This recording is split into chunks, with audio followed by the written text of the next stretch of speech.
The next progression we make in transition defense is now what we do is we line up, maybe it's 4 against 4, 5 against 5.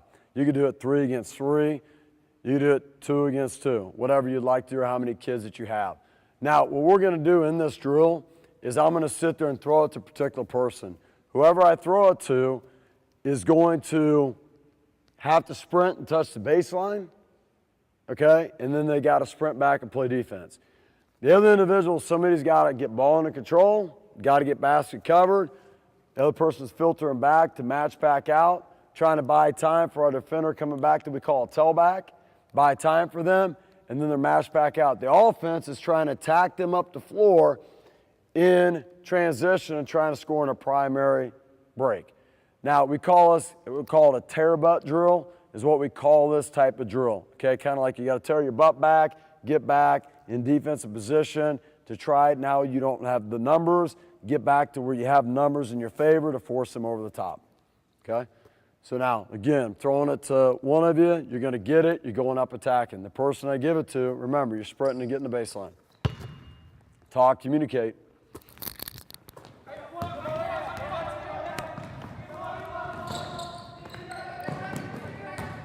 Now stop. Now, if I'm sitting there as a coach, this is offense, defense, I'm not real happy with Peyton. That's a bad pass. It's a lazy pass, skip over the top. You got to work your offense. Take care of the basketball. Don't turn it over. But on the defensive side, not bad. We did contain the ball. They pitched up ahead. We closed. We covered the basket. And one thing you need to make sure that you reinforce them on transition is this. Okay, so Charlie took the basketball. Dakota's the tailback coming back. He did a good job getting him under control because what did he do? He pitched it ahead. It'd be good if you really got him under control, though, force him like this to where now he's on a position of strength to pitch it ahead. But he did pitch it. He did. Throw it up. Now, we got 2 tailbacks coming. Stop. The numbers are a 3-on-2.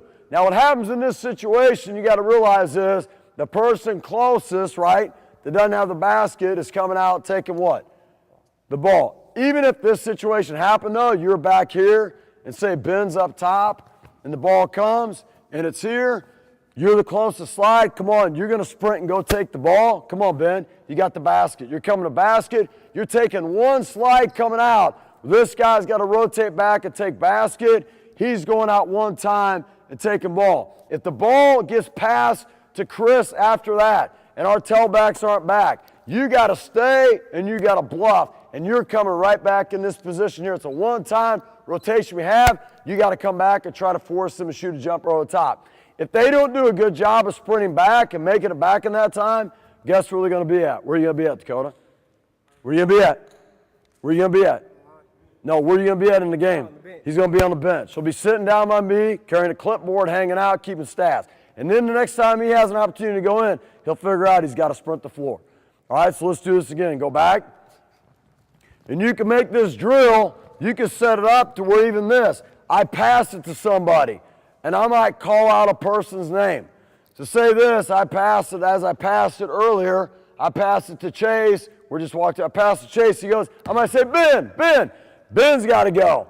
Now it becomes a 4-on-2 situation, so making it more difficult for your defense. Right here, bar.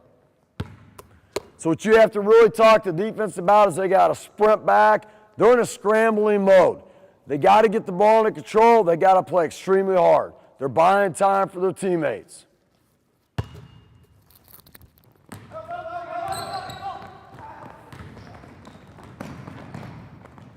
Stop. 2 things I would talk to them about there. We have Dakota, and we have Nick that does what? They went up and both of them took the ball.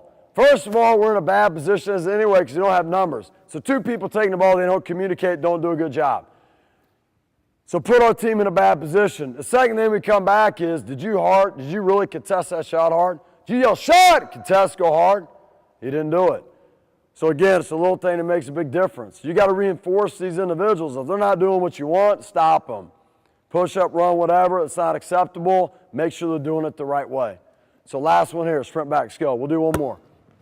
And then what you can do is you can tell them, hey, if you make 2 stops, maybe you have them make 2 stops, defense goes to offense goes to defense. Maybe it's 1 stop, maybe it's consecutive stops, whatever you want to do. Maybe play make it, take it. All right? Nick.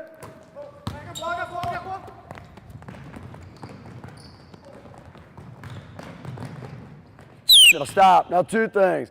I put more pressure, more numbers on him. Ben kind of came out high and gave up the basket. I tell Ben in that situation is more like bluff, protect, to buy more time, a jumper over the top.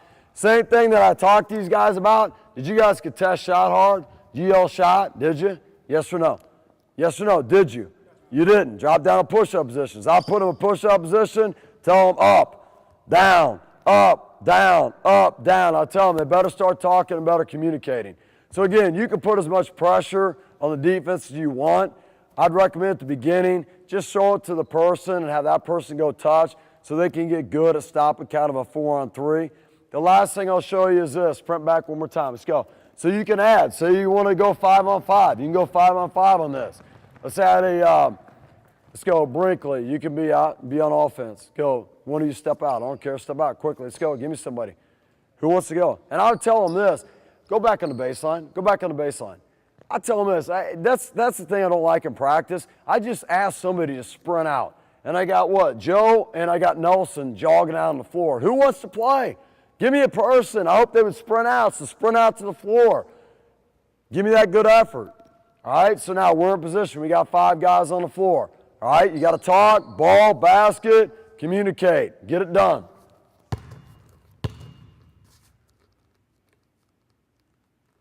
Nick.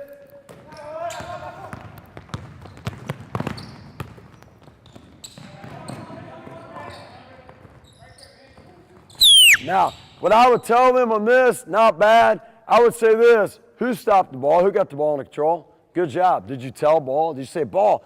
Loud, loud. Ball, ball, ball. I got it. That loud? You did, really. I guess I got to get a hearing aid because I heard like ball, ball, ball. No, loud, ball, ball. There's going to be more than probably like 5 people in the stands when you play. Basket covered. They did a pretty good job after that. You did do a good job, Dakota, slowing them down. Force them a lazy pass, get yourself under control. I like to hear them communicating more once they get back as they're starting to scramble to match up. Hey, I'm here, I get there, right? Because sometimes they weren't really talking as much as you'd like them to, and they really got to do a good job, especially in a defensive transition when they're scrambling to get things under control.